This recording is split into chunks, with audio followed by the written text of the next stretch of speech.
గౌరవనీయులైన అనగాని సత్యప్రసాద్ రెవెన్యూ మంత్రివర్యులు ఒక ఛాలెంజ్.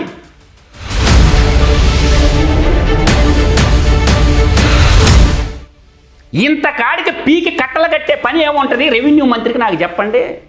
పోవచ్చుగా, కుర్చీ వేసుకొని కూర్చొని మాట్లాడవచ్చుగా. సమస్య ఏంటి? నీకు తెలియకపోతే సబ్జెక్ట్ నేర్చుకోవయ్యా.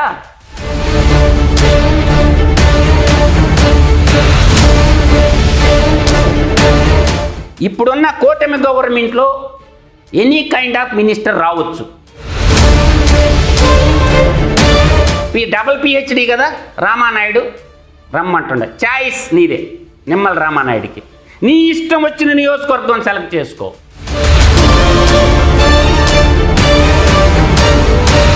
నువ్వు పీకి కట్టలు కట్టింది ఏందో నాకు చెప్పు. ఇరిగేషన్లో నువ్వు ఎంత కేటాయించును నియోజకవర్గాల వారికి చెప్పు. ఎందుకు చిల్ల మొక్కల వెలకలేనటువంటి నిమ్మల రామానాయుడు రోజు సోషల్ మీడియాలో రమ్మని చెప్పు. నీ బడ్జెట్ ఎంత నియోజకవర్గాలుగా మాకెంత, మా ఉదయగిరి నియోజకవర్గానికి నీ బడ్జెట్లో నువ్వు ఇచ్చిన డబ్బులు ఎన్ని?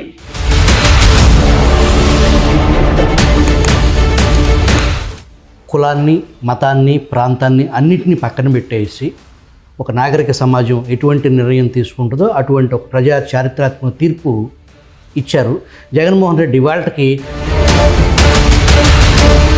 జగన్మోహన్ రెడ్డి సినిమా అయిపోయింది. ఇంకా జగన్మోహన్ రెడ్డి భవిష్యత్తులో సీమాంధ్ర నేల ప్రపంచంలో ఉన్న తెలుగు బిడ్డలందరూ స్వచ్ఛందంగా వచ్చి ఓటేసేశారు. ఒక రాక్షస, ఒక కాలకేయుల న్యాయస్థానాలు ఎవరి మీద కొరడా దులిపిస్తాయంటే ఇద్దరు దళిత బిడ్డలు 5.5 సంవత్సరాలు జైల్లో పెట్టడానికి పనిచేసింది భారత న్యాయ వ్యవస్థ.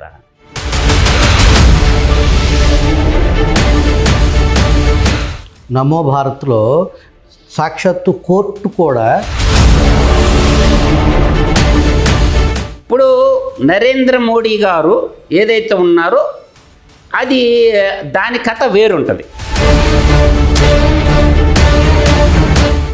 పోలవరం ఒకటి జాతి ప్రయోజనాలు బహుళార్థక సార్థక ప్రాజెక్టులో విభజన చట్టం ప్రకారం మనం కట్టి కేంద్ర ప్రభుత్వం మనకి ఇవ్వాలా? రాష్ట్ర ప్రభుత్వం ఏమో నిధులు పెట్టే ప్రాజెక్టు కాదు అది. పోలవరం ప్రాజెక్టుకు పూర్తిగా కేంద్ర ప్రభుత్వమే. నెల్లూరు జిల్లాలో రాజకీయం ఒక వైవిధ్యమైనటువంటి రాజకీయం ఉంటుంది. ఈ జగన్మోహన్ రెడ్డి ముఖ్యమంత్రి అయిన తర్వాత ఒక దొంగల్లాగా చూస్తూ ఉంటే అప్పుడు నేనన్నా, ఎవడైనా రెడ్డి అనేవాడు మాట్లాడే తప్పు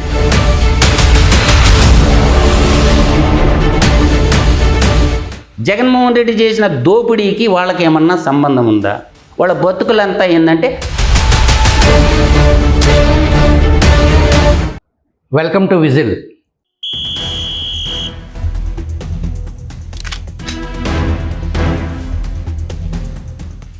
మొన్న జరిగినటువంటి సార్వత్రిక ఎన్నికల ముందు ఒక గళం ఆంధ్రప్రదేశ్ ఎన్నికలకు సంబంధించి, ఆంధ్రప్రదేశ్ రాజకీయాలకు సంబంధించి ప్రత్యేకించి ప్రపంచవ్యాప్తంగా ఉన్న తెలుగు ప్రజలందరూ కూడా ఎవరి గొంతుక ఏంటి, ఈ గళం ఇంత గంభీరంగా ఉంది, ఈ ధైర్యం ఎక్కడి నుంచి వచ్చింది, ఎవరైనా అని చెప్పేసి చాలామంది రాజకీయాలు దగ్గరగా పరిశీలించేవాళ్ళు, సాధారణ గృహిణులు, యువత సైతం ఒక వ్యక్తిని ఈజీగా గుర్తుపట్టేలాగా ఇలాగదా మాట్లాడాలి అని చెప్పేసి ఆ గొంతు గురించి 4 గొంతులు మాట్లాడుకోవటం మనం అందరం విన్నాం. దాదాపు 5,000 టీవీ డిబేట్స్లో పాల్గొని జగన్మోహన్ రెడ్డి ప్రభుత్వాన్ని ఇంటికి పంపించడానికి నేను సైతం అంటూ ఆనాటి గళం ఇప్పుడు విజిల్ ప్రేక్షకులకు ముందు ఉన్నారు. ఆయన ఎవరు, ఆయన మనోగతం ఏంటి, ఆయన అంతరంగం ఏంటి, ఆ వివరాలు విజిల్ ప్రేక్షకుల కోసం. ఆయన ఎవరో కాదు, మధుసూదన్ రెడ్డి గారు. నమస్కారం రెడ్డి గారు. నమస్తే. మీ నేపథ్యం ఏంటి రెడ్డి గారు? మీది ఏ ఊరు, ఎక్కడ? మా నేపథ్యం ఏంటంటే మాది ఉమ్మడి కుటుంబం, సింహపూరి జిల్లా అంటే నెల్లూరు. నెల్లూరు అనేది పదాన్ని నేను ఉచ్చరించడానికి కూడా బాధపడుతుంటాను. నేల్ అంటే తమిళం పదం అది. వరి అధికంగా పండే ప్రాంతం కాబట్టి నెల్లి ఊరు కాస్త కాలక్రమేణా నెల్లూరుగా పరిమాణక్రమం చెందింది. అసలు మా జిల్లా పేరే విక్రమసింహపురి. మేము ఎన్నోసార్లు ప్రభుత్వాలకు కూడా మొరపెట్టుకున్నాం, సింహపురి జిల్లాగా నామకరణం చేయండి అని చెప్పంటే అది అలాగ వచ్చేసింది. దాన్ని పక్కన పెడితే నెల్లూరుకి 15 కిలోమీటర్ల దూరంలో బుచ్చిరెడ్డిపాళెం అని ఉంటుంది. మన రాష్ట్రానికి అంటే ఆంధ్ర రాష్ట్రానికి మద్రాసు నుంచి ఇడిపోయిన తర్వాత రెండవ ముఖ్యమంత్రి టంగుటూరి ప్రకాశం పంతులు గారు అయిన తర్వాత రెండవ ముఖ్యమంత్రి బెజవాడ గోపాల్ రెడ్డి అక్కడి నుంచి ఆయన. అక్కడికి కోతవేట దూరంలో 9 కిలోమీటర్లలో రెడ్డిపాళెం అని ఒక విలేజ్ ఉంటుంది. ఆ విలేజ్ మా స్వగ్రామం. ఆ తర్వాత ఉమ్మడి కుటుంబంలో ఉన్న తర్వాత 3 మండలాల్లో ప్రధానంగా మాకు ఆస్తులు ఉండేవి. కొంచెం సోషలిస్ట్ భావజాలం అధికంగా ఉంటుంది మా నాన్నకి. ఆ వారసత్వం నాకు వచ్చింది.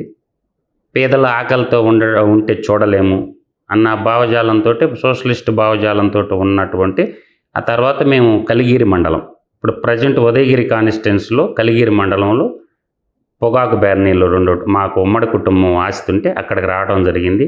అక్కడి నుంచి అక్కడ చదువుకొని కావలి జవహర్ భారతిలో చదువుకొని ఆ తర్వాత హైదరాబాద్ రావటం, రెడ్డి ల్యాబ్లో ఎంప్లాయీగా జాయిన్ అవ్వటం, మళ్ళీ ఉస్మానియాలో పార్ట్ టైం కోర్సులు కంప్లీట్ చేసుకుంటా కాలక్రమేణా నేనేందంటే మోనోపాలీ కంపెనీ అయినటువంటి జిఎంఎం అని ఉంటుంది, గుజరాత్ మ్యానుఫ్యాక్చరింగ్ ఆఫ్ మిషనరీలో సౌత్ ఇండియాలో సేల్స్ ఎగ్జిక్యూటివ్గా, సర్వీస్ ఇంజనీర్గా అట్టా భారతదేశంలో ఒక 6 రాష్ట్రాలు అన్ని ఇండస్ట్రీస్ అంటే బల్క్ డ్రగ్స్ కానీ ఫార్మాస్యూటికల్స్లో కానీ ఒక ఎక్విప్మెంట్ ఉంటుంది. మనకి ఫైనల్ డ్రగ్ రావాలంటే పెస్టిసైడ్స్లో కానీ any kind of acid bases component రావాలంటే గ్లాస్ లైన్ రియాక్టర్ అని ఒక ఎక్విప్మెంట్ ఉంటుంది.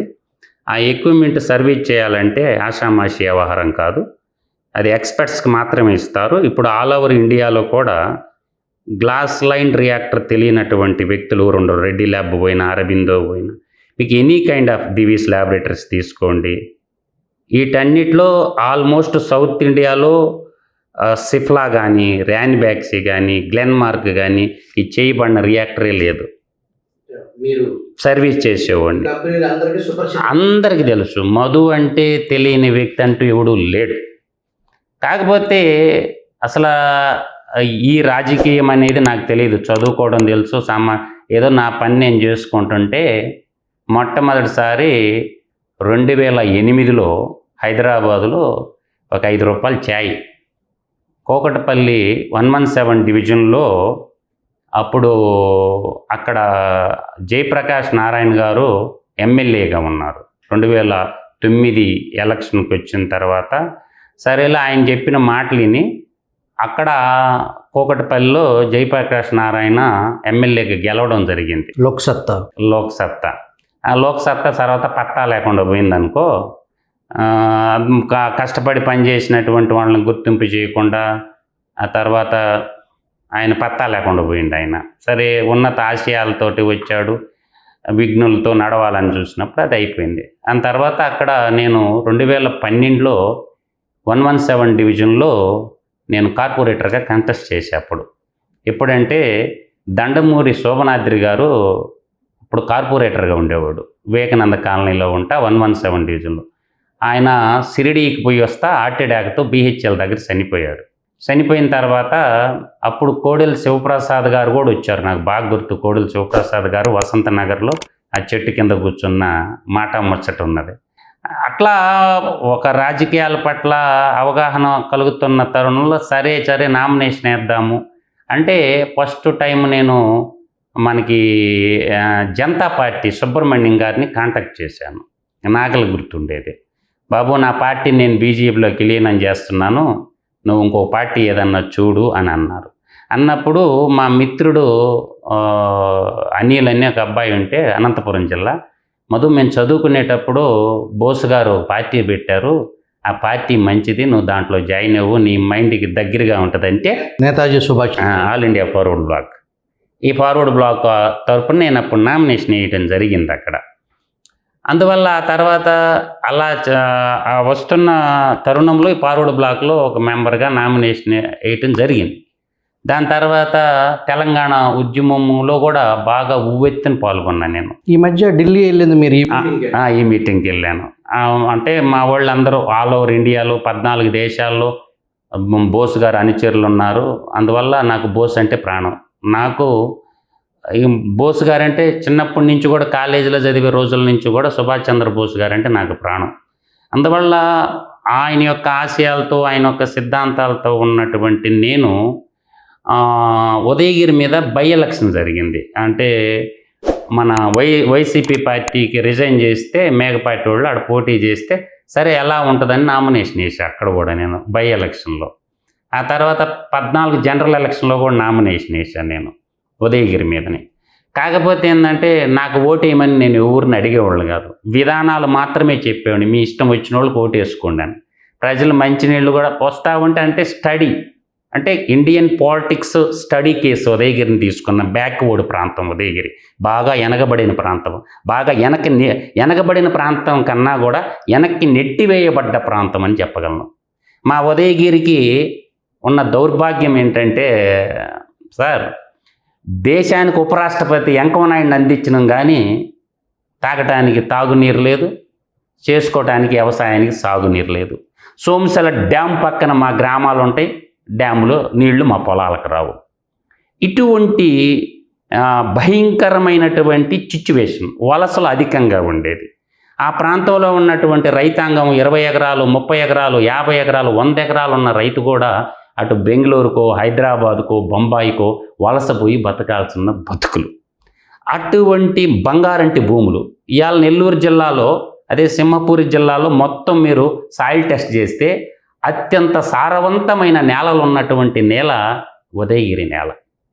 కానీ బంగారంటి భూములు ఉన్నాయి. మరోవైపు తలపైన సోమశిల ప్రాజెక్ట్ ఉంది, కానీ చుక్క నీరు రాదు, పొలాలకు రాదు. కానీ ఎందుకు రాదు, దీనికి కారణాలు ఏంటి అని ఒక పరిశోధనాత్మకమైనటువంటి పరిశోధన చేసినప్పుడు ఈ దృగ్విషయానికి కారణం ఏంటంటే రాజకీయం. ఈ రాజకీయ నాయకులు నెల్లూరు జిల్లాలో రాజకీయం ఒక వైవిధ్యమైనటువంటి రాజకీయం ఉంటుంది. కేవలం పెద్ద రెడ్లు అనబడేటటువంటి ఆ రెడ్ల కబంధ హస్తాల్లో సమిధులు అయిపోయిందనమాట. అందువల్ల నాకు వచ్చిన భావన ఏంటంటే అసలు రెడ్లు అంతా ఇంతమంది ఉంటే కొన్ని వర్గాలకు మాత్రమే దోపిడీ జరుగుతుంది, అసలు ఏందని చెప్పి మేము సాటి రెడ్డి కులస్తుడుగా నేను స్టడీ చేశాను దాని మీద చిన్నప్పటి నుంచి. ఇప్పుడు ఈ జగన్మోహన్ రెడ్డి ముఖ్యమంత్రి అయిన తర్వాత ఒక దొంగల్లాగా చూస్తూ ఉంటే మా హృదయం అకారణంగా బాగా చెల్లించేది. ఓకే డన్, కానీ చూద్దాం కదా అంటే అప్పుడు ఎంక్వైరీ చేసి అసెంబ్లీలో ఎమ్మెల్యేలు ఎవరు ఉండర్రా అంటే మొత్తం డేటా బయటికి తీస్తే రెడ్లలో సహజంగా ప్రధానంగా 14 తెగల రెడ్లు ఉంటారు. వాటికి ఉపజాతులు కూడా కలిపి 36 తెగల రెడ్లు ఉంటారు. నేటికి స్వతంత్రం వచ్చి 77 ఏళ్ళు అయితే నేటికి అసెంబ్లీ గడప ఎక్కని రెడ్లు సంఖ్యను బయటికి తీశారు. ఒక్కళ్ళు లేడు. మేమెందుకు బాధపడాలా? మా వాళ్ళు అసెంబ్లీలో లేనప్పుడు, మా వాళ్ళు పారిశ్రామికవేత్తలుగా లేనప్పుడు, మా వాళ్ళు ఇండస్ట్రియలిస్టులు కానప్పుడు దేశద్రోహంలో మేము ఎలా అవుతాం? అప్పుడు నేనన్నా, ఎవడైనా రెడ్డి అనేవాడు మాట్లాడేటప్పుడు ఏ రెడ్డో చెప్పి మాట్లాడండి అన్న. ఒక్కడ మాట్లాడ్డు. చివర తోక ఉన్నటువంటి రెడ్లందరినీ దొంగలుగా భావిస్తుంటే ఇవాళ రెడ్డి కమ్యూనిటీలో ఎస్టీలు ఉంటారు. ప్రధానంగా కొండరెడ్లు అంటారు. మీరు భద్రాచలం వెళ్ళండి, రంపచోడవరం వెళ్ళండి, ఆ ప్రాంతాల్లో కొండల్లో గిరిజనులు ఆదివాసీలుగా ఉంటారు. వాళ్ళు రెడ్డిగా పుట్టడమే తప్ప జగన్మోహన్ రెడ్డి చేసిన దోపిడీకి వాళ్ళకి ఏమన్నా సంబంధం ఉందా? అదేవిధంగా శ్రీకాకుళంలో జిల్లాకు పోయినప్పుడు రెడ్డికా అని ఉంటారు. ఈ దోపిడీకి వాళ్ళకి ఏమన్నా సంబంధం ఉందా? లేదు. ఇవాళ ప్రకాశం జిల్లాకు వచ్చేసరికి ఓరిగంటి రెడ్లని ఉంటారు. ఒక్కడ ఎమ్మెల్యే లేడు. ఏమన్నా ఈ దోపిడీకి దానికి ఏమన్నా సంబంధం ఉందా? దేశనూరు రెడ్లు అని ఉంటారు. ఒక్కడ ఎమ్మెల్యే లేడు. ఈ దోపిడీకి దేనివన్నా సంబంధం ఉందా? పోనీ పెద్దకంటి రెడ్లు ఉండరు. నెల్లూరు జిల్లాలో అత్యధిక రెడ్లు ఉండేది వాళ్ళే. శాసిస్తారు, గెలుపుని శాసిస్తారు. వాళ్ళకి ఒక్క ఎమ్మెల్యే సీట్ ఇచ్చినోడు ఎవడన్నా ఉండడా? ఒక్కడు లేడు. ఒక్క పార్టీ ఓడు ఏ రోజు ఎమ్మెల్యే సీట్ ఇచ్చిందేదో వాడు ఎమ్మెల్యేలు అయిందో. వాళ్ళ బతుకులంతా ఏంటంటే పంచాయతీ సర్పంచ్కి ఎక్కువ, జెడ్పీటీసీ పదవికి తక్కువ. ఇది వాళ్ళ బతుకు. ఇట్ట ఉన్నటువంటి ఎవరో కొంతమంది దోపిడీ చేసుకొని, ఒక డజన్ మంది దోపిడీ చేసుకొని మేము రెడ్లకు ప్రతినిధులం అని చెప్పుకొని తిరుగుతుంటే, ఎవరైతే వైసీపీలో కానీ టీడీపీలో కానీ అంతకుముందు కాంగ్రెస్ పార్టీలో కానీ ఇప్పుడు ఈ రెడ్లుగా ఎవరైతే ఈవెన్ మీ జిల్లాలో నెల్లూరులో కానీ విభజిత ఆంధ్రప్రదేశ్లో కానీ ఈ రెడ్లుగా చలామణి వాళ్ళు ఎవరంటారు మరి? నేననేది దోపిడీ రెడ్లను ఒకవైపు చూడండి, కులాన్ని కాదు. మీరు కులాన్ని మమ్మల్ని ఎందుకు అంటున్నారు? వాడు పేరు పెట్టి తిట్టండి. రెడ్లందరూ దొంగలంటే ఎలా ఒప్పుకుంటాం? ఇలా మహోన్నతులైనటువంటి రెడ్ల చరిత్ర నేను చెప్తాను. ఇవాళ పుచ్చలపల్లి సుందరరామరెడ్డి తనకున్న యావదాస్తిని పేద ప్రజలకి దానమిచ్చి దేశ స్వతంత్రోద్యమంలో పాల్గొని కమ్యూనిస్టు గాంధీగా పేరు ప్రఖ్యాతిగాంచి ఇవాళ ఢిల్లీ పార్లమెంట్లో ఆయన సైకిల్ ఉంది. ఆయన పేరు పుచ్చలపల్లి సుందరరామరెడ్డి. ఏలెత్తి చూపించే మగాడు ఎవడన్నా ఉండడా భారతదేశంలో? లేడు కదా. ఇప్పుడు పిల్లలు పుడితే ఎక్కడ మళ్ళీ సంసారం, రూపాయి ఆర్థిక వ్యవహారం అని చెప్పేసి ఆ పిల్లలు కూడా కాదని త్యాగం చేసిన మహనీయుడు. తర్వాత తరిమెళ్ళ నాగిరెడ్డి, అనంతపురం జిల్లాలో పుట్టిన తరిమెళ్ళ నాగిరెడ్డి తాకట్లో భారతదేశం అనేటటువంటి ఒక పుస్తకాన్ని రాశాడు మహానుభావుడు. ఆయనకి ఈ జగన్మోహన్ రెడ్డి చేసిన దోపిడికి ఏమన్నా సంబంధం ఉందా? ఇవాళ ఇది అసెంబ్లీ కాదు, ప్రజా దేవాలయం కాదు, పందుల సభ అనే ఒక్క నుంచి ఎమ్మెల్యే పదవికి రిజైన్ చేసినటువంటి మహానుభావుడా కాదా? ఇదైతే వాస్తవమే కదా. ఈ విధంగా చెప్పుకుంటా పోతే ఉయ్యాలవాడ నరసింహారెడ్డి గురించి చెప్పుకోవచ్చు, కడప కోటిరెడ్డి గురించి చెప్పుకోవచ్చు. ఇట్లా సర్ సిఆర్ రెడ్డి, వీళ్ళందరికంటే టాప్ గ్రేట్ తత్వవేత్త వేమన. నేను చెప్తా. ఇప్పుడు సర్ సిఆర్ రెడ్డి గురించి చెప్పండి. ఇంకా చెప్తా. కాకతీయ మహాసామ్రాజ్యానికి కాపాడుకుంటే బ్యాక్ బోన్గా నిలబడినటువంటి గోన గన్నారెడ్డి కంటే గొప్పోళ్ళేమన్నా ఈడేమన్నా? కాకతీయ మహారాణి యువరానికి సామ్రాజ్యాన్ని కాపాడినోడే కదా గోన గన్నారెడ్డి. ఇంకా చెప్తా. తొలి మహిళా హోం మంత్రి అయినటువంటి నాయకురాలు నాగమ్మ, పలనాడు చరిత్రలో ఉన్నటువంటి నాయకురాలు నాగమ్మ చరిత్ర తొలి మహిళా హోం మంత్రి. వీళ్ళు రెడ్లు కదా. ఈరోజు జగన్మోహన్ రెడ్డి ఒక్కడు చేసిన దొంగతనానికి రెడ్లందరూ దొంగలుగా చిత్రీకరించడం ఇది ఎంతవరకు ధర్మం? అప్పుడు గళమెత్తాల్సి వచ్చింది. మా రెడ్ల చరిత్ర ఇదిరా బాబు, తెలుసుకోండి. మీ రెడ్లంటే త్యాగానికి, శౌర్యానికి, ధైర్యానికి ప్రత్యేక. అటువంటి వాళ్ళని మిగతా కులాలన్నీ దొంగలుగా చిత్రీకరిస్తున్నప్పుడు ఒక వ్యక్తి దమనకాండని మొత్తం కులానికి ఆపాదిస్తే మీరు చెల్లించిపోయి మాకు అతనికి సంబంధం లేదని చెప్పడం కోసం నేను బయటకు వచ్చాను. నేను అడుగుతున్నా డైరెక్ట్గా, నువ్వు ఏ రెడ్డో చెప్పరని అడుగుతుండా? తప్పేముంది? నేను గర్వంగా చెప్తా, నేను పెద్ద కంటి రెడ్డిని రా, నా గోత్రం చెప్తా. నేను పెద్ద కంటి రెడ్డి, నన్ను తలెత్తుకొని చెప్తా. నాకేం సంబంధం ఇదో పీడితోటి? నన్ను ఎందుకు అంటావు?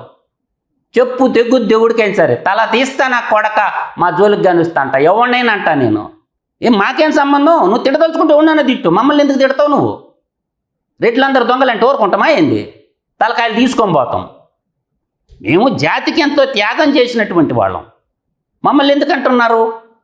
అప్పుడు నేను అడగాల్సి వచ్చింది, ఇది అవుపాడదా సమాజంలో? అంటే మేము చదువుకోలేదా? అందువల్ల ఏంటంటే సమాజంలో కావాల్సింది గుణం ప్రధానమైంది, కులం కాదు. శీలం ప్రధానమైంది. గుణాన్ని పక్కన పెట్టేటి గుడిసేటి పనులన్నీ చేసేసి మాకు అండగా ఉన్నట్టు ఎలా నిలబడతారు? ఎవరు నిలబడరు. అటువంటప్పుడు చైతన్యం, ఇప్పుడు ఆర్థికంగా ఉండేటటువంటి శక్తులు 5 శక్తులు ఉంటాయి ఆంధ్రప్రదేశ్లో. ఆర్థికంగా బలంగా ఉండేటటువంటి శక్తులు 5 శక్తులు ఉంటాయి. 5 శక్తుల్లో ఎలమ దొరలు ఉంటారు, కాపులు ఉంటారు, కమ్మలు ఉంటారు, రెడ్లు ఉంటారు, ఆర్య వయసులు ఉంటారు. ఇది ఎకనామికల్ థియరీ. ఆర్థికంగా బలంగా ఉన్నటువంటి ఈ శక్తులే కదా రాజ్యపాలకులు అవుతుండేది. ఇంకొకడు ముఖ్యమంత్రిని గమ్మని నేను చూస్తా అంటే ఏం జరుగుతుంది? రాజకీయం అంటే వారసత్వమా? రాజకీయం అంటే ఇంకేం లేదా? అంటే ఇండియన్ పొలిటికల్ వ్యవస్థ ఎలా తయారైందంటే ఒక పార్టీ అధ్యక్షుడు ఎవడికి బీఫామ్ ఇస్తే వాడు క్యాండిడేటా? ఇంటర్నల్ ఎలక్షన్ పెట్టదా ఈసీ? ఎప్పుడైనా అమెరికాలో సిస్టమ్ మాదిరిగా ఇంటర్నల్ ఎలక్షన్ పెట్టాలా? ఇప్పుడు ఒక కనీసం యువజన శ్రామిక రైతు పార్టీ ఉంది, దాని ద్వారా నామినేషన్లు తీసుకోవాలా ఎలక్షన్ కమిషన్ ఆఫ్ ఇండియా. అలాగే తెలుగుదేశం పార్టీ ఉంది, తెలుగుదేశం పార్టీకి మెంబర్షిప్ ఉంటుంది. ఇంటర్నల్ ఎలక్షన్ ఏది? Election commission of India first internal election పెట్టి ఆ ఎలక్షన్లో ఎవడైతే గెలుస్తాడో ఆ పార్టీ తరఫున వాడికి బీఫామ్ ఇచ్చేటట్టు డిక్లేర్ చేయాలి. ప్రజలకు సంబంధం లేకుండా, కార్యకర్తలకు సంబంధం లేకుండా పార్టీ అధ్యక్షులు వాడికి నచ్చినోడు పేరు రాసుకుంటాడు, వాడికి డబ్బులు ఇచ్చినోడు పేరు వాడు రాసుకుంటారు. ఇదే ప్రజాస్వామ్యమా? ఇది ప్రజాస్వామ్యం కాదు. ఇది మొత్తం ఇప్పుడు ఏ విధంగా అయితే నేను ఎప్పుడో చెప్పా, జనరలిజం చచ్చిపోయింది, కమ్యూనిజం చచ్చిపోయింది, హ్యూమనిజం చచ్చిపోయింది, సోషలిజం చచ్చిపోయింది. మిగిలిండే రెండు విషయాలు, ఒకటి క్యాపిటల్, రెండోది టూరిజం. ఈ రెండే బతికుండే. ఇప్పుడు ఈ టూరిజాన్ని కూడా చంపేస్తున్నారు. ఇవాళ పహల్గాం దాడి ఎందుకు జరిగింది? టూరిస్టులు పోతేనే కదా అది చంపేసింది. అందువల్ల భారతదేశంలో చట్టసభలకు పోయేటటువంటి వ్యక్తులు మాట్లాడాల్సినటువంటి మాటలు మాట్లాడకుండా వ్యక్తిగత విషయాలని మొత్తాన్ని చట్టసభలను తప్పుదావ పెట్టించేసి అసలు ఆ ప్రజా దేవాలయాన్ని జరగాల్సిన చర్చలు జరగకుండా మంత్రులు కానీ ప్రశ్న సంధించేటటువంటి ఎమ్మెల్యేలు కానీ సమాధానం లేకుండా స్పీకర్ చేష్టలు ఉడిగి చూస్తూ ఉంటే ఇంకా ప్రజాస్వామ్యం ఎక్కడ ఉంది? క్యాపిటలిస్టులు అందరూ 175 మంది కూర్చొని మాట్లాడుకుంటారు. ఇది ప్రజాస్వామ్యం లేదు, పాడు లేదు. ఇప్పుడున్న స్పీకర్లైనా సరే నేను డైరెక్ట్ అడుగుతుండా, ఇప్పుడు ఏదైతే ఎలక్షన్కి అఫిడవిట్ ఇచ్చారో 175 మంది ఎమ్మెల్యేలు, ఆ అఫిడవిట్లన్నీ శాసనసభలో స్పీకర్ దగ్గర కూడా ఉంటాయి. ఆస్తులు ఇవ్వాలా? ఒక్కరోజన్న చర్చ పెట్టారా? అయ్యన్న పాత్రుడు కానీ రఘురామకృష్ణరాజు కానీ. అంటే ఎమ్మెల్యేలు ఇచ్చినటువంటి అఫిడవిట్ల మీద చర్చ పెట్టాల్సిన అవసరం ఉందా లేదా? దాని మీద ఎంక్వైరీ చేయించాల్సినటువంటి శాసనసభ స్పీకర్కి ఉందా లేదా? చేస్తున్నారా? పోనీ ఎమ్మెల్యేలు ఇచ్చినటువంటి ఎంపీలు ఇచ్చినటువంటి అఫిడవిట్ల మీద ఇంటర్నల్ ఎంక్వైరీ చేపిస్తుందా ఎలక్షన్ కమిషన్ ఆఫ్ ఇండియా? ఏమన్నా నాకు చెప్పండి. పోనీ ఇంకా ఇంకోటి చెప్తాను, ఈ పార్టీలన్నీ కలిసి ప్రజల దగ్గర కానీ కంపెనీల దగ్గర కానీ తీసుకున్న ఎలక్టోరల్ బాండ్ల రూపంలో తీసుకున్న డబ్బులకి లెక్కాపత్రం కార్యకర్తలకు ఇస్తారా? ఆ పార్టీలు ఇస్తారా? పార్టీ కార్యకర్తలకి ఎలక్షన్ ఫండ్ రూపంలో ఇంత డబ్బు వచ్చింది, దీనికి ఇంత ఖర్చు పెట్టినామని చెప్పి ఆ పార్టీ మెంబర్లకు ఇస్తున్నారు. అన్ని పొలిటికల్ పార్టీల ఎవడ సొమ్ము అది? నమో భారత్లో సాక్షాత్తు కోర్టు కూడా అది బయట పెట్టాల్సిన అవసరం లేదు అనే స్థితిలో మనం ఉన్నాం. దాన్ని ఎలా చూడాలి రెడ్డి గారు? ఇప్పుడు నమో భారత్ అనేది రకరకాలుగా చెప్తారు. ఇప్పుడు నరేంద్ర మోడీ గారు ఏదైతే ఉన్నారో అది దాని కథ వేరుంటుంది. ముందు ప్రశ్న అనేది పుట్టాల. ప్రశ్న అనేది పుడితే సమాధానం ఆటోమేటిక్గా వస్తుంది. ముందు ప్రశ్నించేటటువంటి గొంతుల్ని చంపేస్తుంటే, గొంతుల్ని నులిమేస్తూ ఉంటే ఇంకా ప్రజాస్వామ్యం ఎలా మనుగడవుతుంది? ప్రశ్నించే గొంతుకులు ఎప్పుడైతే ప్రజాస్వామ్యంలో చచ్చిపోతాయో ప్రజాస్వామ్యం కూడా చచ్చిపోద్ది. నేనంటున్నాను, మీడియా తీసుకుందాం, జర్నలిజం ఉందా? జర్నలిజం అంతా కూడా అమ్ముడైపోయింది. జర్నలిజం ఎవరు డబ్బులు అధికంగా ఇస్తే వాడు డోలోడు కొడతా ఉన్నాం. ఇది వాస్తవంగా జరుగుతున్నటువంటి ప్రక్రియ ఏంటంటే స్వచ్ఛమైన జర్నలిజం కోసం భారతదేశం ఎదురు చూస్తుంది. జర్నలిజం మొత్తం చచ్చిపోయింది. మీడియా అంతా పొలిటికల్ మేనేజ్మెంట్ ట్రాప్లో పడిపోయి వాస్తవాలని ప్రజలకు వివరించడం లేదు. నిజాలు చెప్పేటటువంటి మగాడు ఒక్క మగాడు లేడు. ఓ డోల్ బాజా డోల్, డోల్ ఆడు కొట్టుకుంటాను. అంతెందుకు నేను చెప్తున్నా కదా, మీడియా హౌస్లోళ్ళు ప్రజల సొమ్ము ఏళ్ల రూపంలో ఎంత తీసుకున్నారో ఒక డిజిటల్ కాలంలో ప్రకటించమనండి. ఇప్పుడున్న ప్రింట్ మీడియాని కానీ ఎలక్ట్రానిక్ మీడియాని కానీ ఒకరిని నిందించేటప్పుడు ప్రజల సొమ్ము ప్రభుత్వం మాకింత ఇచ్చింది, మేము స్వచ్ఛమైన జర్నలిస్టులము అని అంటున్నప్పుడు ఈ మధ్య కాలంలో ఎన్ని డబ్బులు తీసుకున్నారు? అదేమంటే ప్రభుత్వం ఇస్తే మేము తీసుకున్నామని అంటున్నారు కదా, అదే ఎంత తీసుకున్నారో మీరు ప్రభుత్వం కానించి? పోనీ ఐ&పిఆర్ మినిస్టర్ ఏమన్నా చెప్తుండా? ఒక కాలం వేసి ఐ&పిఆర్ మినిస్టరు, అయ్యా మేము ఏళ్ల రూపంలో ఇంత డబ్బు ఇచ్చాము మీడియా ప్రతినిధులకి అనేది ఒకసారి బయట పెట్టమానండి. పెట్టరు. పోనీ సీఎంఓ ఆఫీస్ ఎక్స్పెండిచర్ ఏ నెలదా నెల బయట పెట్టమని చెప్పండి. పెడతారా ప్రజల ముందా? అంటే ప్రజలేమో ఓట్లేసేదానికి కావాలా 175 మంది కూర్చొని మీరు మాట్లాడుకుంటారా? ఇది ఎక్కడ రాజనీతి? ఇది ఎక్కడ ప్రజాస్వామ్యం? డబ్బులు ఎవరి? ప్రజలందరే కదా. ప్రజలందరూ సంఘటిత నిధికి ముఖ్యమంత్రి ఎలా ఉండాలా? కస్టోడియన్. డబ్బులు నా దగ్గర ఉన్నాయి కదా, నా ఇష్టం వచ్చినట్టు నేను ఖర్చు పెడతానంటే ఇది ధర్మమా? ఇది ధర్మమా? ఎవడు అడగకూడదా? అందువల్ల ఏంటంటే ప్రజాస్వామ్యాన్ని పరిరక్షించాలంటే ఒట్టి మాటలు కట్టి పెట్టబోయి గట్టి మేలు తెలపెట్టబోయి అన్నారు. ఏంటి ఆ గట్టి మేలు? ఏంటి ఆ ఒట్టి మాటలు? మేము అది చేసేసాం, మేము ఇది చేసేసాం అన్నారు. ఇప్పుడున్న కూటమి గవర్నమెంట్లో ఎనీ కైండ్ ఆఫ్ మినిస్టర్ రావచ్చు. నీ ఇష్టం వచ్చిన నియోజకవర్గం సెలెక్ట్ చేసుకోమంటుండ. ఇరిగేషన్లో ఎస్పెషలీ డబుల్ పిహెచ్డి కదా రామానాయుడు, రమ్మంటుండ. చాయిస్ నీదే, నిమ్మల రామానాయుడికి. నీ ఇష్టం వచ్చిన నియోజకవర్గం సెలెక్ట్ చేసుకో. వెనకబడిన నియోజకవర్గాలకి నీ ఇరిగేషన్ డిపార్ట్లో నువ్వు పీకి కట్టలు కట్టింది ఏందో నాకు చెప్పు.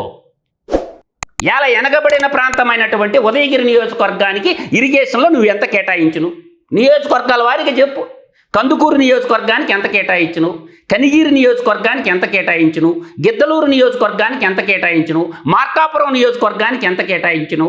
తర్వాత దాని పక్కన ఉన్నటువంటి మాచర్ల నియోజకవర్గానికి ఎంత కేటాయించును? జర చెప్పరాదా? ఎందుకు చిల్ల మొక్కల వెలకలేనటువంటి నిమ్మల రామానాయుడు రోజు సోషల్ మీడియాలో అమ్మ చించేస్తుంటాడు. రమ్మని చెప్పు. నీ బడ్జెట్ ఎంత? నియోజకవర్గాలుగా మాకెంత, మా ఉదయగిరి నియోజకవర్గానికి నీ బడ్జెట్లో నువ్వు ఇచ్చిన డబ్బులు ఎన్ని? అసలు డిపిఆర్లు ఉన్నాయా నీ దగ్గర? నీ దగ్గర సోమశిల ఎస్సీ గారు డిపిఆర్లు ఉన్నాయా? అంటే అయినోడికి కంచాలు కానోడికి ఆకుల్లో పెట్టడం అంటా నేను. పోలవరం ఒకటి జాతి ప్రయోజనాలు బహుళార్థక సార్థక ప్రాజెక్టులో విభజన చట్టం ప్రకారం మనం కట్టి కేంద్ర ప్రభుత్వం మనకి ఇవ్వాలా? రాష్ట్ర ప్రభుత్వం ఏమో నిధులు పెట్టే ప్రాజెక్టు కాదది. పోలవరం ప్రాజెక్టుకు పూర్తిగా కేంద్ర ప్రభుత్వమే మన పునర్విభజన చట్టం ప్రకారం కట్టి మన జాతికి అంకితం ఇవ్వాల్సినటువంటి ప్రాజెక్టు. రాష్ట్ర ప్రభుత్వం మీద ఏం భారం పడదు కదా. ఇదైతే క్లారిటీ ఉంది కదా మీకు. ఇంకా రెండోది అమరావతి రాజధాని. అమరావతి రాజధానికి రైతులు ఇచ్చినటువంటి 34,000 ఎకరాల భూముల్లో రాజధాని నిర్మాణం చేస్తున్నారు. 57,000 కోట్లకి టెండర్లు మించారు. 1,00,000 కోట్లు రాజధాని రాష్ట్రానికి అవసరమే కాదని ఎవరు అనలా. నేను కూడా అమరావతి ఉద్యమానానికి మా గ్రామం తరపున డబ్బులు వసూలు చేసి ఇచ్చినోడిని. అమరావతి రాజధానితో పాటు నియోజకవర్గాల అభివృద్ధికి సంబంధించినటువంటి ప్రణాళిక ఏందో చెప్పండి అని అడిగితే సమాధానం ఉండదు. ఎవరితో మొరపెట్టుకోవాలా నాకు చెప్పండి. అంటే సామాన్యమైనటువంటి ప్రజలకి 5 సంవత్సరాలకు ఒకసారి వస్తుంది ఓటు వినియోగించుకునేటటువంటి హక్కు. ఆ 5 సంవత్సరాల దాకా వీళ్ళు బానిసలు అనుకుంటున్నారు ఓటర్లని. వాళ్ళకి అవకాశం వచ్చినప్పుడు 70mm బయోస్కోప్ సినిమా చూపిస్తారు.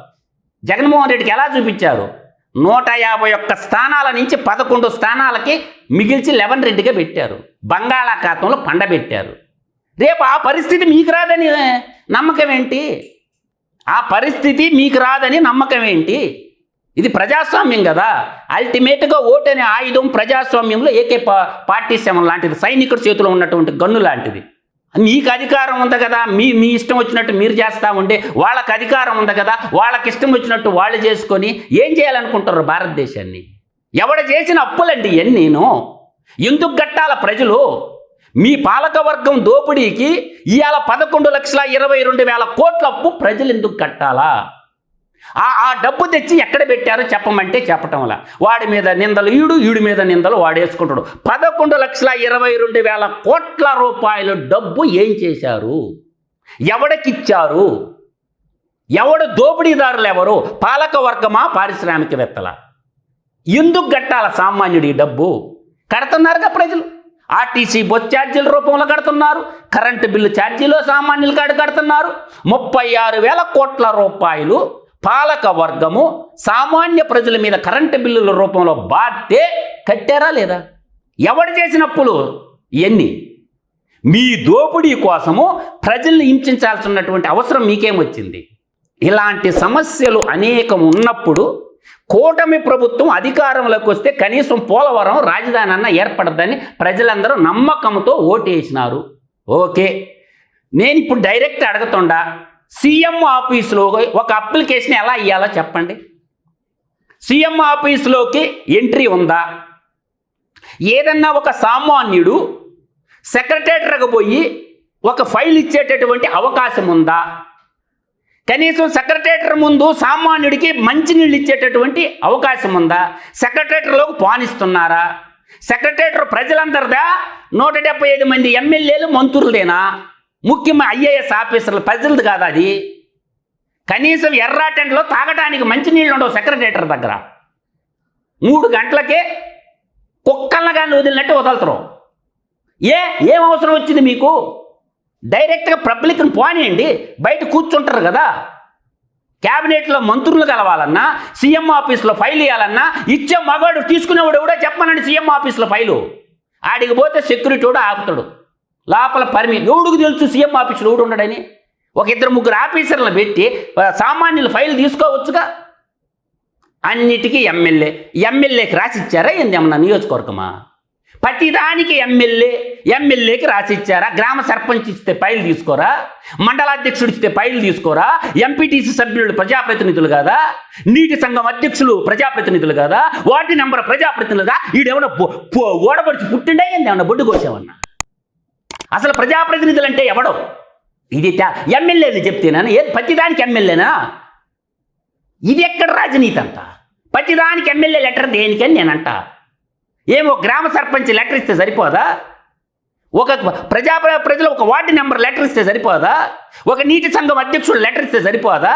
ఒక మండలాధ్యక్షుడు లెటర్ ఇస్తే సరిపోదా? ఎమ్మెల్యే ఏడ చూస్తాడు?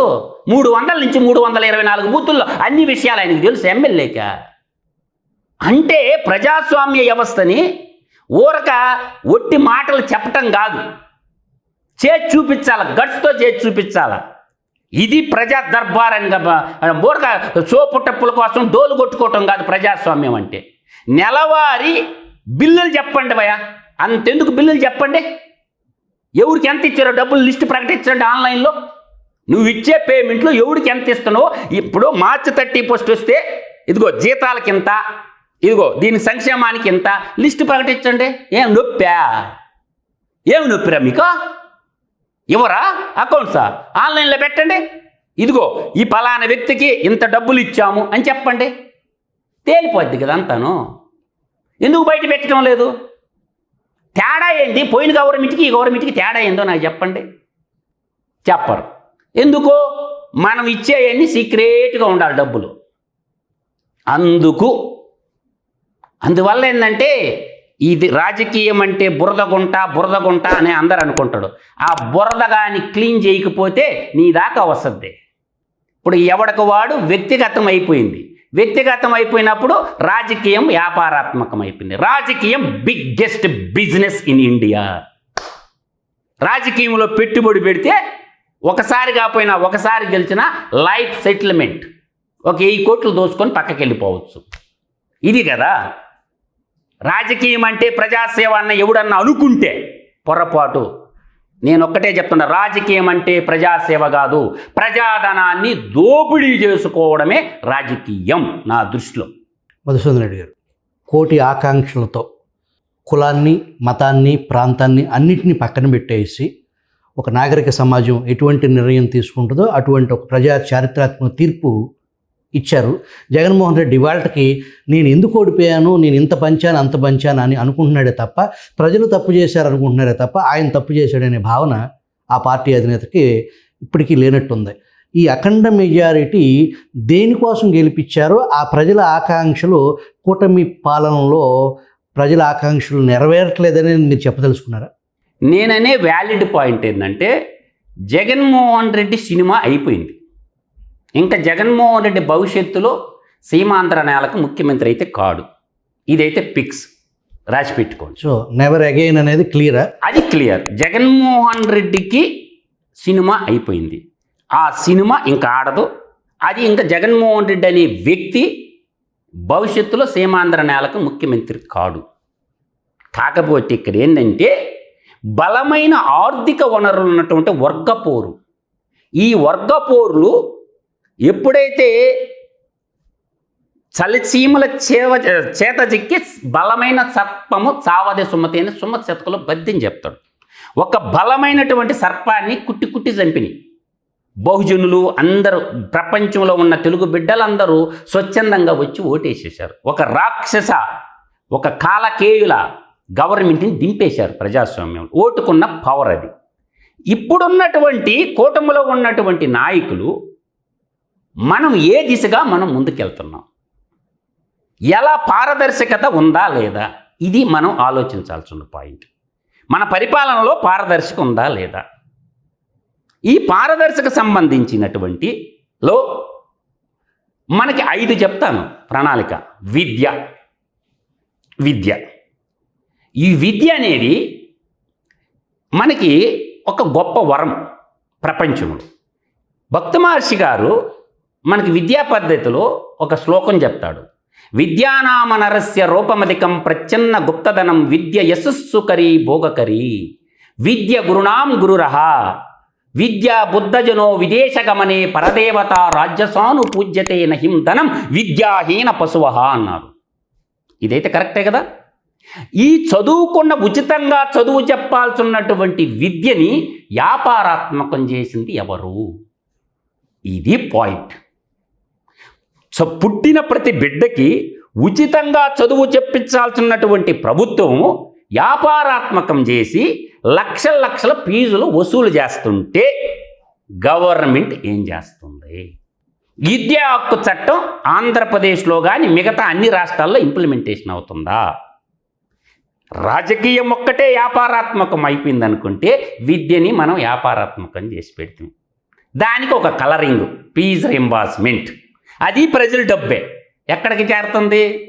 మళ్ళీ కార్పొరేట్ శక్తుల దగ్గరకే ప్రజాధనం అంతా వెళ్ళిపోతుంది. తర్వాత వైద్యం. ఈ వైద్యం కూడా వైద్యమో నారాయణో హరి అంటారు కదా. ఇది ఆరోగ్యశ్రీ అనే ఒక పథకాన్ని పెట్టి ఇక్కడ మళ్ళీ ప్రజల డబ్బు, ప్రజా సంపద, ఆరోగ్యశ్రీ ముసుగులో మళ్ళీ కార్పొరేటర్ల దగ్గరకే పోతా ఉంది. గవర్నమెంట్ హాస్పిటల్ని బలోపేతం చేసి ఎంబీబీఎస్ చదువుకున్న, ఎండీ చదువుకున్న పిల్లలకి ఉద్యోగ కల్పన చేసి ఉచితంగా వైద్యాన్ని అందించాల్సినటువంటి వ్యవస్థ ఎక్కడికి పోయింది? వ్యాపారాత్మకమైంది. దోపిడీ రూపాంతరం చెందింది. ఈరోజు భూస్వామ్య వ్యవస్థని ఎల్లగొట్టిన ఈ ప్రజాస్వామ్యము, ఈ భూస్వామ్య వ్యవస్థని కబలించినటువంటి ఈ ప్రజాస్వామ్యంలో నయా భూస్వామ్య వ్యవస్థ మనం నిర్మించినమా లేదా? అంటే ఆరోగ్యశ్రీ కానీ ఫీజు రియంబర్స్మెంట్ కార్పొరేట్ సంస్థలు దోచిపెట్టడానికే రూపకల్పన జరిగినాయి అంటారా? 100% కొంతమంది వ్యక్తులు ప్రభుత్వ రంగంలో నిర్మించాల్సిన కాలేజీలు నిర్మించకుండా ప్రభుత్వ రంగంలో ఉండాల్సిన విద్యని ప్రైవేటీకరణ చట్టాలు చేసింది ఎవరు? ఈ ప్రజాస్వామ్యమే కదా. ప్రైవేటు విద్యని కనీసం ఇంటర్మీడియట్ దాకా గవర్నమెంట్ స్కూళ్ళల్లో చదువు చెప్పించలేనటువంటి నీచ స్థితిలో మనం ఉన్నామా? ఎందుకు చట్టం చేశారు? మీరు చట్టం చేయబట్టే కదా ప్రైవేట్ స్కూళ్ళు వచ్చింది. ఇవాళ లక్షలు ఎల్కేజీకి లక్ష ఏంటండి ఫీజు? 2 లక్షలు 3 లక్షలు ఎంసెట్ కోచింగ్ పేరిట, నీట్ కోచింగ్ పేరిట ఎన్ని లక్షల వసూలు చేస్తారా ప్రజాధనాన్ని? ప్రభుత్వం పెట్టలేదా కోచింగ్ సెంటర్లో? ఇలా వ్యవస్థలో బొట్టుబట్టిన వ్యవస్థలో నికృష్టులుగా దినదిన గంటం 100 ఏళ్ల ఆయుసుగా ఇవాళ సామాన్యుడు సమిధులైపోతుంది ఈ 2 విషయాల్లో. ఒకటి విద్య, 2 వైద్యం.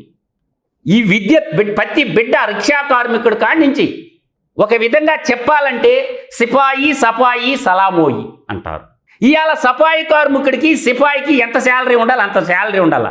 దేశాన్ని పరిరక్షిస్తున్నటువంటి సిపాయిలకి ఎంత జీతాలు ఉంటాయో, పర్యావరణాన్ని పరిశుభ్రంగా ఉంచుతున్నటువంటి సఫాయికారుడి యొక్క వేతనాలు ఎంత?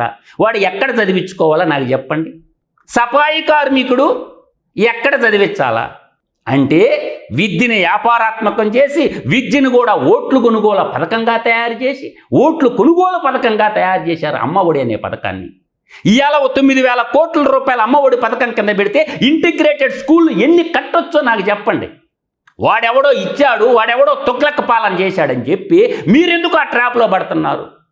పంచాయతీకి ఒక ఇంటిగ్రేటెడ్ స్కూల్ కట్టండి. 6వ తరగతి నుంచి ఇంటర్మీడియట్ దాకా ఉచిత విద్య అందించండి. వాడు ఇంగ్లీష్ మీడియం చదువుకుంటే ఇంగ్లీష్ మీడియంలో చెప్పండి, తెలుగు మీడియంలో చదువుకుంటే తెలుగు మీడియం చెప్పండి. పంచాయతీని క్రైటీరియాకి తీసుకొని ఒక పంచాయతీకి ఒక స్కూల్ కట్టండి. ఆరంభింపవరు నీచ మానవులు విజ్ఞాయాస సంతస్తులై అన్నారు. ముందు ఆరంభించండి రా బాయ్. ఎందుకు కట్టరు?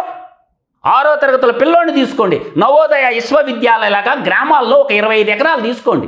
ఇంటిగ్రేటెడ్ స్కూళ్ళు కట్టండి. హాస్టల్ ఆడే కట్టండి, టీచర్స్ క్వార్టర్స్ ఆడే పెట్టండి. అలా కట్టుకుంటా 5 సంవత్సరాలు 10 సంవత్సరాలకు రాష్ట్రం అంతా విశ్వవిద్యాలయాల మయమైపోద్ది. ఈ విధమైనటువంటి ఆలోచన ఎందుకు చేయరు? అంటే 15,000 మనం డబ్బులు ఇచ్చేసి 20,000 డబ్బులు ఇచ్చేస్తే అయిపోయిందా? ఎవరి సొమ్ము అది? ప్రజలందరి సొమ్ము. ఇలాంటి ప్రణాళికలు ఉండయా మన దగ్గర? ఎలా స్టడీ మెటీరియల్, ఎంబీబీఎస్ చదువుకునేటటువంటి వాళ్ళు, బుక్స్ కొనలేనటువంటి పేద విద్యార్థులు ఎంతోమంది ఉన్నారు. ఇవాళ ఎంబీబీఎస్ చదువుకునే వాళ్ళకి ఉచితంగా పుస్తకాలు ఇవ్వలేనటువంటి దుస్థితిలో మనం ఉన్నాం. పిల్లలందరికీ ఉచిత పాఠ్య పుస్తకాలు పంపిణీ చేయండి. ప్రైవేట్ లేదు, గవర్నమెంట్ లేదు, కనీసం ఉచిత పాఠ్య పుస్తకాలన్నా పంపిణీ చేయండి ప్రజలకి. ఇట్లాంటి ఎన్ని ఆలోచనలు చేయకుండా మేము డబ్బులు ఇచ్చినాం, ఎవరు సొమ్ము ఎవరికి ఇస్తున్నారు? మీ ఆస్తులు అమ్మేమన్నా ఇస్తున్నారా? సంఘటిత నిధిలో డబ్బులే. ప్రజలందరూ పన్నుల రూపంలో, కేంద్ర రాష్ట్ర ప్రభుత్వాలకు పన్నుల రూపంలో కట్టిన డబ్బే కదా మీరు ఇస్తుండేది. మీ అయ్యే ముళ్ళేమన్నా ఇస్తారా? మీ ఆస్తులు ఏమన్నా అమ్మిస్తారా? కనీసం మీరు తాగే మంచినీళ్ళన్నా మీ జీతాల్లో తాగుతారు. నేను అడుగుతున్నా మినిస్టర్లు, ఎమ్మెల్యేలని, అవి కూడా ప్రజాప్రతినిధి పొత్తుల కింద. వాళ్ళ తాగే మంచినీళ్ళకు కూడా డబ్బులు కట్టేది ప్రజలే. ఎవడు బాగు చేయాలి దీన్ని? ఎవడు అడగాల? ఎవడు నిగ్గతీసి అడగాల? ఎవడు నిగ్గతీసి కడగాల ఈ ప్రజాప్రతినిధుల్ని? కేసులు మాట్లాడితే కేసులు. ఎన్ని పెడతావు రా బాయ్ కేసులు? ఎంతమందిని జైల్లో పెడతావు? ఎన్ని రోజులు పెడతావు? ఒక గొంతు మోగపోతే 100 గొంతులు 1000 గొంతులు అవి మొలుస్తాయి. ఒక మొక్కని నరికావనుకుంటే వచ్చి గురించి మళ్ళీ మొలస్తానే ఉంటుంది. పారదర్శకత లేనంత వరకు ఎవరు ఏం చేయలేరు. అందుకే నేను ఎప్పుడు చెప్తాను, ప్రజాస్వామ్యంలో ప్రజలు చాలా తెలివైన వాళ్ళు, రాజకీయ నాయకుల కన్నా కూడా తెలివైన వాళ్ళు. ఇవాళ వాళ్ళని మీరు ఏటాడతారు, మిమ్మల్ని వాళ్ళు ఏటాడతారు రేపు అవకాశం వచ్చినప్పుడు. లేదంటే జంప్ అయిపోతారు ఇంకో పార్టీలోకి. ఈ దేశంలో నువ్వు చేసుకున్న చట్టాలు పనిచేస్తున్నాయా? పార్టీ ఫిరాయింపుల చట్టం ఏమైంది? పనిచేస్తుందా? మీరు చెప్పండి. పార్టీ ఫిరాయింపుల చట్టం పనిచేస్తుందా? ఏ పార్టీ ఓడి ఏ పార్టీలోకైనా పోవచ్చు. తెల్లారలకల్లా టవల్ మార్చేస్తారు. దశాబ్దాల క్రితం కేసులు కనీసం కోర్టుకు కూడా వెళ్ళలేని స్థితిలో ఈ దేశ రాజకీయ వ్యవస్థ ఉంది. దానికి కారకులు ఎవరంటారు? భారత న్యాయ వ్యవస్థ. నేను చెప్తాను దీని గురించి క్లియర్గా. ఆర్టికల్ 142 చదవండి. ఆర్టికల్ 142లో ఇండియన్ మనకి మొదట్లో 8 షెడ్యూలు 395 అధికరణంలో ఉన్నమాట వాస్తవం. ఇప్పుడు 12 షెడ్యూళ్ళు 448 అధికరణంలో ఉన్నాయి. దాంట్లో ఆర్టికల్ 142 సుప్రీంకోర్టుకి అల్టిమేట్ పవర్ ఉంది. ఆర్డర్ ఇష్యూ చేయొచ్చు, డిక్రీ పాస్ చేయొచ్చు, డైరెక్షన్స్ ఇవ్వచ్చు. ఈరోజు భారత న్యాయ వ్యవస్థలో నేను కొన్ని చెప్తాను మీకు. వీటిల్లో పాయింట్ 1, 1948లో జీప్ స్కాండల్ కేసు అక్కడ మొదలు పెడదాం. ఆడ మొదలు పెడితే 1958లో ముంద్రా స్కాండల్, 1971లో నాగర్వాలా కేసు, 1985లో ఫోడర్ స్కామ్, 1987లో బోపర్ స్కామ్, 1991లో అవాలా స్కాండల్, 1991లో పామాయిల్ ఇంపోర్ట్ స్కామ్, తర్వాత 1992లో ఇండియన్ స్టాక్ మార్కెట్ స్కామ్, అదే 92లో స్టాంప్ పేపర్ స్కామ్, అదే 92లో అజ్మీర్ రేప్ కేసు, 95కి వచ్చేళ్ళకే పురుషలీలా ఆర్మ్స్ డ్రాప్స్ కేసు. ఇట్లా చెప్పుకుంటా వస్తే ఇంకా చెప్తాను నేను. 24కి వద్దాం, గంట పైన పెట్టద్ది లిస్ట్ అంతా చెప్తాను నేను. 24కి వస్తే electoral bond scam on 15th February 2024 Supreme Court of India. తర్వాత మహాదేవ్ బెట్టింగ్ యాప్స్ కేసు 2024లోని. ఇట్లా నీకు తీసుకుంటే 2024లో నీట్ కాంట్రవర్సీ ఒకటి ఉంది. తర్వాత ఈ విధంగా మనకు చెప్పుకుంటా పోతే 2025 న్యాక్ రేటింగ్ బ్రేబరీ కేసు ఫిట్ చేయి ఈ స్కామ్ చూసాం. దీని అంతటికి కారకులు ఎవరు? ఈ లిస్టులో జగన్మోహన్ రెడ్డిది మిస్ అయినట్టున్నారు. జగన్మోహన్ రెడ్డిది 2012కి వస్తా, అక్కడికి రావాలి. 2012కి రావాలంటే మీకు ఇక్కడ మొత్తం తీసుకునేసరికి 2012లో జగన్మోహన్ రెడ్డి మీద నమోదైనటువంటి 11 సిబిఐ కేసులు, 9 ఈడీ కేసులు.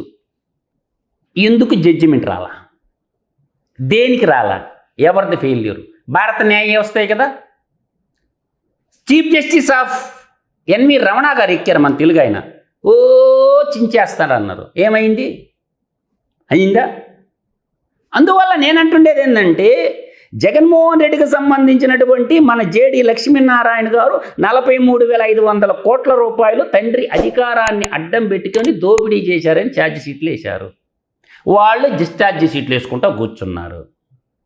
ఇప్పుడు దీనికి ఈ జడ్జిమెంట్ ఇచ్చేదాన్ని, ఇప్పుడు మన మహాభారతం తీసుకోండి. మహాభారతంలో పనిష్మెంట్ శిక్ష ఏ విధంగా ఉండేది? 12 సంవత్సరాలు అరణ్యవాసం, 1 సంవత్సరం అజ్ఞాతవాసం, 13 ఏళ్ళు. మళ్ళీ రాజ్యానికి వచ్చారు. అది కురుక్షేత్ర మహాసంగ్రామానికి దారితీసింది. అదేవిధంగా దశరథుడు శ్రీరామచంద్రుడు రామాయణంలో తీసుకున్న, రామభక్తులు అందరూ తీసుకున్న, ఆయన 14 సంవత్సరాల అరణ్యవాసంలో ఉన్నారుగా. యావజ్జీవ కారాగార శిక్ష పుట్టింది ఆడనే. 1 క్రైటీరియా మహాభారతం, 2 క్రైటీరియా రామాయణం. 14 సంవత్సరాల యావజ్జీవ కారాగార శిక్ష అక్కడి నుంచే వచ్చింది మనకి. అంటే 12 సంవత్సరాలు, 13 సంవత్సరాలు, 14 సంవత్సరాలు అయిపోయినా కూడా జడ్జిమెంట్ ఇవ్వడం లేదంటే ఈ దేశంలో న్యాయ వ్యవస్థ బతికున్నట్ట, చచ్చిపోయినట్ట. అంటే ఇంకా ఏ విధంగా కూడా న్యాయ వ్యవస్థ ఎవరి కోసం పనిచేస్తుందంటే రాజకీయ నాయకులు, పారిశ్రామికవేత్తలు, సినిమా యాక్టర్లు, వాళ్ళ కోసం పనిచేస్తుంది. న్యాయస్థానాలు ఎవరి మీద కొరడా తులిపిస్తాయంటే ఒక సత్యం బాబు, ఒక కోడికత్తి సీను, 2 దళిత బిడ్డలు. 5.5 సంవత్సరాలు జైల్లో పెట్టడానికి పనిచేసింది భారత న్యాయ వ్యవస్థ. కోడికత్తి సీన్ని 5.5 సంవత్సరాలు జైల్లో పెట్టారు. సత్యం బాబు అసలు వాడు తప్పే చేయలేదని అదే కోర్టు తీర్పిచ్చింది. వాడు ఏమైపోయినాడు? ప్రపంచం ఎవడు పట్టించుకోవటంలో. సత్యం బాబు తప్పు చేయలేదు అని మానవ హక్కుల సంఘం లాయర్లో పోరాటం చేసి చివరికి సత్యం బాబుకి ఈ కేసుకు సంబంధమే లేదంట. అయితే ఆయేషా మీరాని చంపింది ఎవర్రా బాబు? ఒక ముస్లిం ఆడబిడ్డని బి ఫార్మసీ చదువుకుంటుంటే నాటి ముఖ్యమంత్రి రాజశేఖర్ రెడ్డి. ఈ విజయవాడలో గల్లీకి తెలుసు వాడిని ఎవరు చంపారు, ఆ అమ్మాయిని రేప్ చేసి ఎవరు చంపింది. సత్యం బాబు అయితేమో అసత్యంగా లోపల పెట్టారు. అదే కోర్టు మళ్ళీ వాడు తప్పు చేయలేదు, వాడు ఆడో మహబూబ్ నగర్ జిల్లాలో, చివరికి ఆంధ్రాని వదిలేసి మహబూబ్ నగర్ జిల్లాలో వాడు మానంగా బతుకుతున్నాడు. అంటే మానవ హక్కులు ఏ విధంగా హరించబడుతున్నాయి అనడానికి ఒక తార్కాణం ఎగ్జాంపుల్ చెప్పాను. అటువంటి మానవ హక్కులు నేను 100 చెప్పగలను. న్యాయ వ్యవస్థకు సంబంధించినటువంటి దుస్థితి అది. ఇవాళ సుప్రీం పవర్ ఉంది చేతిలో. సుప్రీం కోర్టు అని ఎందుకంటారు? సుప్రీం పవర్ దాని చేతిలో ఉంది కాబట్టి ఆర్టికల్ 142ని ఎందుకు ప్రయోగించడం లేదు సుప్రీంకోర్టు అంటే జడ్జీల భోగోతాలు బయటకు వస్తాయని.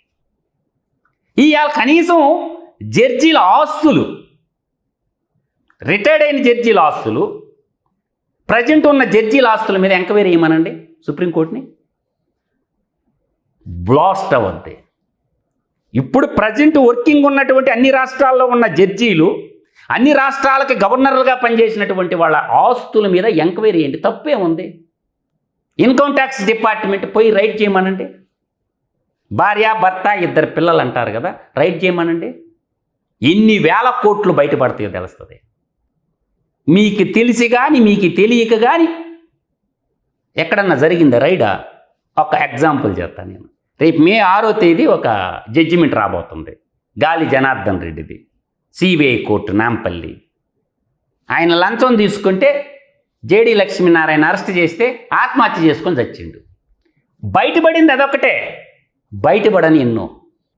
అందువల్ల ఏంటంటే ఈ దేశంలో చదువుకున్న యువత, మేధావితరం, నవతరం, యువతరం వాళ్ళ అవకాశాలు వాళ్ళు ఎత్తుక్కుంటూ యూరోప్ దేశాలకు వెళ్ళిపోతూ ఉంటే ఈ దేశాన్ని ఎవడు బాగు చేయాలా?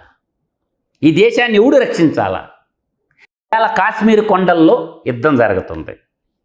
ఈ నిరువుగప్పిన నిప్పులాగా పాకిస్తాన్ అండ్ భారతదేశానికి ఉంది.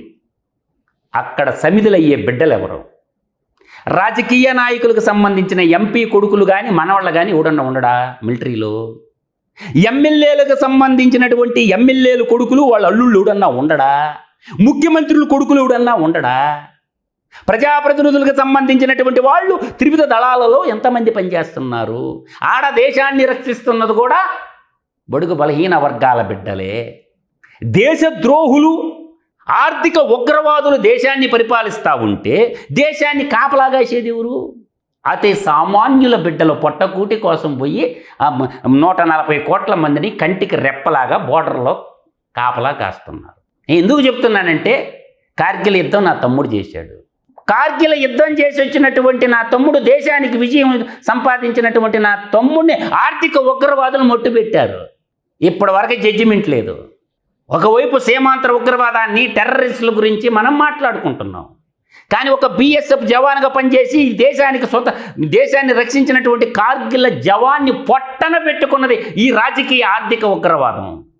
అందుకే నేను ఈ ఆవేదనతో మాట్లాడుతుండేది. నిస్వార్థంగా నేను చెప్తున్నాను, చాలా సమస్యలు పట్టి పీడిస్తున్నాయి. చిటికలో పరిష్కరించేటటువంటి సమస్యలు కోకొల్లలు ఉన్నాయి. ఒకటి చెప్తాను, ఒక ఛాలెంజ్ ఇస్తాను, తీసుకోమనండి. గౌరవనీయులైన అనగాని సత్యప్రసాద్ రెవెన్యూ మంత్రివర్యులు ఒక ఛాలెంజ్. 6 గ్రామాలు ఒక రెవెన్యూ, సోమర్పాడు అని ఉంటుంది, ఉదయగిరి కాన్స్టిట్యున్సీ, జలదంకి మండలంలో. స్వతంత్రం వచ్చి 77 ఏళ్ళు అయితే నేటికి పాసపుస్తకాలు లేవు. ఇంతకాడికి పీకి కట్టలు కట్టే పని ఏముంటుంది రెవెన్యూ మంత్రికి? నాకు చెప్పండి. పోవచ్చుగా, కుర్చీ వేసుకొని కూర్చొని మాట్లాడవచ్చుగా. సమస్య ఏంటి? నీకు తెలియకపోతే సబ్జెక్ట్ నేర్చుకోవయ్యా. అయ్యి మా బుచ్చిరెడ్డిపాలెనికి సంబంధించిన పెద్దరెడ్డి గారి దొడ్ల ఎస్టేట్ భూములు. ఓకే, ఎస్టేట్ అబాలిష్ యాక్ట్ 1948లో భారత పార్లమెంటు చేసింది. అన్ని రాష్ట్ర ప్రభుత్వాలు estate abolishment act convert to ryotwari patta అని చెప్పి ఒక చట్టమే నీకు ఇచ్చారు భారత పార్లమెంటు. ఆ చట్టాన్ని పెట్టుకొని ఎంజాయ్మెంట్ సర్టిఫికేట్లు పెట్టుకొని భూమి మీద ఎవడు ఉంటే వాడు పాస్ పుస్తకాలు ఇవ్వచ్చు. ఏం లేదా చట్టమా? ఎవడు చెప్తాడు? అనగాని సత్యప్రసాద్ స్వయంగా నేనిచ్చే ఫైలు. ఎవరికి? అనగాని సత్యప్రసాద్ కుక్కను చూసినట్టు చూశాడు వాడు. నేను సెక్రటేటర్ కాడ ఎర్రాటి ఎండలో నిలబడి పోతే గ్లాస్ మంచినీళ్ళకు కూడా నోచుకోవాలి. వాడు ఓఎస్డీ కార్యాలయంలో నైట్ 8 గంటల దాకున్నా ఫోన్ చేసి బెదిరిస్తుండు. నువ్వు బెదిరిస్తే భయపడేటట్టు ఉంటాడు. బుల్లెట్ రేడా? భయపడేది ఏం లేదు. అనగాని సత్యప్రసాద్ 6 గ్రామాల రైతులకి పాస పుస్తకాలు లేవు. ఇది నిజం. సిసోడియా దగ్గర ఫైల్ ఉంది, నెల్లూరు జిల్లా కలెక్టర్ దగ్గర ఫైల్ ఉంది, కావల ఆర్టీఓ వంశీకృష్ణ దగ్గర ఫైల్ ఉంది. 6 గ్రామాల రైతులకి పాస పుస్తకాలు ఇచ్చే కంటే అంత పెద్ద ఘనకార్యం నీకేముందో నాకు చెప్పు. రెవెన్యూ మంత్రి పనిచేస్తుండా? అటువంటి 100 ఎగ్జాంపుల్ చెప్తా నేను. స్టేట్ వైడ్ పల్లెలకు పోరా, సమస్యలు ఏముండవు, ఎంక్వైరీ చేయరా? ఎవడో ఒక నా ఓటు ఇచ్చినోటికే గీతి లేదు. ఒక మంత్రిగా ఉండి ప్రజాప్రతినిధిగా ఉన్నప్పుడు, జీతాలు తీసుకుంటున్నప్పుడు నువ్వు నిత్యం ఒక్కొక్క నియోజకవర్గంలో ఏమేమి రెవెన్యూ సమస్యలు, నియోజకవర్గం ఒక యూనిట్గా తీసుకో, లేకపోతే మండలం ఒక యూనిట్గా తీసుకొని రోజు 1 గంట 2 గంటలు పనిచేస్తే పనులు అయిపోవా? అట్లాంటి సమస్యలు ఎన్నో ఉన్నాయి. కనీసం ఈరోజు పంచాయతీ భూములు పరిరక్షణ చేసుకోవడానికి కూడా సర్వే చేసుకొని చుట్టూ కంచి బాతుకోలేరా? ఎన్ఆర్జీ స్కీమ్ అద్భుతంగా పనిచేస్తుంది. టించరు కొట్టేయచ్చు. పంచాయతీ ఆస్తులు ప్రొటెక్షన్ చేసుకోలేమా? ప్రజల ఆస్తులు పక్కన పెట్టండి, ఎట్టా మీరు సర్వే చేయరు, పాస పుస్తకాలు లేరు. కనీసం గ్రామ పంచాయతీకి సంబంధించినటువంటి మేతపూర్వం బోకు భూములు, గ్రామ పంచాయతీకి సంబంధించినటువంటి శ్మశానం భూములు, గ్రామ పంచాయతీకి సంబంధించినటువంటి భూములు, ఎన్నో రకాల భూములు ఉంటాయి. వాటికి కూడా మనం రికార్డు తయారు చేసి అద్దులు బాతి ఒక బోర్డు పెట్టుకోలేమా? అంటే బాధతో ఆవేదనతో చెప్తున్నాయి ఇవన్నీ కూడా నేను. ఇవాళ అంగన్వాడీ కేంద్రాలు తీసుకుందాం. రాష్ట్రంలో అంగన్వాడీ కేంద్రాలు కట్టుకోలేనటువంటి బడ్జెట్ మంది. అంగన్వాడీ కేంద్రాలు ఎన్ని ప్రైవేటు బిల్డింగ్లో ఉన్నాయి, ఎన్ని కూలిపోయే దశల్లో ఉన్నాయి, మీ దగ్గర రిపోర్ట్ ఉందా? అంగన్వాడీ కేంద్రాలు కూడా కేటాయించలేరా? 12,50,000 ఒక అంగన్వాడీ కేంద్రం యొక్క డ్రాయింగ్ ఎస్టిమేషను. నిన్న అమరావతిలో ఖర్చు పెట్టిన 500 కోట్ల రూపాయలతో ఎన్ని అంగన్వాడీ కేంద్రాలు కట్టొచ్చో ఒకసారి ఊహించుకొని మీ విజ్ఞతకే వదిలేస్తుందా? అంటే మా నియోజకవర్గంలో, ఉదయగిరి నియోజకవర్గంలో 15 అంగన్వాడీ కేంద్రాలు పెడితే లోకేష్ గారే కదా మంత్రి, ఎందుకు అప్రూవల్ ఇవ్వలేదు అంగన్వాడీ కేంద్రాలకే? 3 నెలల్లో కట్టే అయిపోతుంది కదా అంగన్వాడీ కేంద్రం. 12,50,000 అంటే 1,25,00,000 రూపాయలకి 10 అంగన్వాడీ కేంద్రాలు వస్తాయి. ఓకేనా? 500 కోట్లకి ఎన్ని అంగన్వాడీ కేంద్రాలు వస్తాయి? ఈ విధంగా ఆలోచించండి. మీరు కూడా జర్నలిస్టులు కూడా దూరి కొట్టండి, నిగ్గదీసి అడగండి. అన్ని శాఖలు పడకేసిపోయి ఉన్నాయి. ఇరిగేషన్ పడకేసింది, రెవెన్యూ శాఖ పడకేసింది. పేపర్లో యాళ్ళకి మాత్రం పరిమితమైతే ఎట్లా? అందువల్ల ఏంటంటే నేనైతే డిసైడ్ అయిపోయినాను సుధాకర్ గారు, రాష్ట్రంలో ఏ మూల ఉన్నా సరే ఎతుకుతా, ప్రతి నియోజకవర్గంతో ఎతుకుతా, అన్ని శాఖల మీద పడతా. నాకు మాత్రం ప్రజలు పన్నుల రూపంలో కట్టిన డబ్బు ఏ రోజు ఆ రోజు టెలికాస్ట్ అవ్వాలా. రాష్ట్రానికి ఆ రిజర్వ్ బ్యాంక్ ఆఫ్ ఇండియా నుంచి తెచ్చిన అప్పులతో సహా ఎవడికి ఇచ్చారో ఆ డబ్బు ఎండ్ యూజర్ ఎవడకపోతుంది, ఆ పేరు బయట పెట్టాలన్నది నా యొక్క సంకల్పం. ప్రజలు ఆ విధంగా తెలుసుకుంటారు. మేము ఇంత ఖర్చు పెట్టేశాము అంటే సరిపోద్దా? ఎవడికి ఇచ్చి నువ్వు వాడి పేరు చెప్పరా? అంటే ఇన్ని లక్షల కోట్ల ప్రజాధనాన్ని మీ ఇష్టం వచ్చినట్టు వాడుకోవటానికా? ప్రజలు పన్నుల రూపంలో కట్టి నిత్యం మీకు ఇచ్చేదా? లంచం లేకుండా రిజిస్ట్రేషన్ జరిగే ఒక సబ్ రిజిస్ట్రార్ ఆఫీస్ నాకు చూపించండి ఆంధ్రప్రదేశ్ రాష్ట్రంలో. ఆంధ్రప్రదేశ్ ఎంటైర్ స్టేట్లో ఒక వ్యక్తి పోయి రిజిస్ట్రేషన్ చేయించుకుని లంచం ఇవ్వకుండా నేను రిజిస్ట్రేషన్ చేయించుకున్నాను అనే ఒక్క వ్యక్తి పేరు చెప్పమని అంటున్నా. నేను తీసుకోవటం వల్ల సబ్ రిజిస్ట్రార్ లంచాలా? దేశం మొత్తం వ్యవస్థీకృతమైపోయి అవినీతి అనేది భారతీయుల జన్మ హక్కు అని రక్తంలో ఇన్హెరిడిట్ అయిపోయిన పరిస్థితుల్లో ఇది ఒక్క ఆంధ్రప్రదేశ్కి సంబంధించింది కాదు, మొత్తం భారతదేశానికి సంబంధించి పట్టి పీడిస్తున్న రుగ్మత.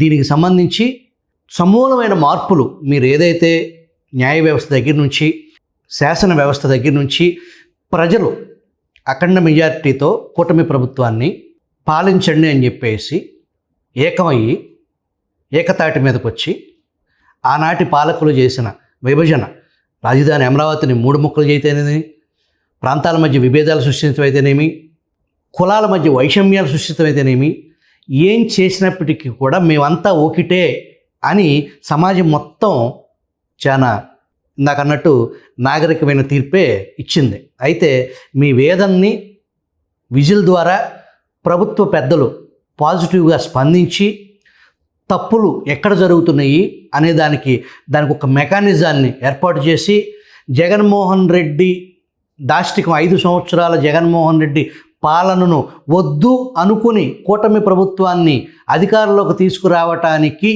కారణం ఏంటి అనేదాన్ని, ఎందుకోసం అధికారం అప్పచెప్పారో అనే స్ఫూర్తిని, ప్రజాభిప్రాయాన్ని అనుక్షణం మదిలో ఉంచుకుని మెరుగైన పాలన అందించాలని మీ సూచనలు తీసుకోవాలని చెప్పేసి విజిల్ ద్వారా మేము కూడా ప్రభుత్వాన్ని విజ్ఞప్తి చేస్తున్నాం. మా కోసం విలువైన ఇంత సమయాన్ని మీరు విజిల్ ప్రేక్షకుల కోసం వివరించి సమగ్రంగా చాలా లోతుగా మీ వేదనని, మీ ఆవేదనని విజిల్ ద్వారా అందించినందుకు మీకు ప్రత్యేకమైన కృతజ్ఞతలు మధుసూదన్ రెడ్డి. నమస్కారం.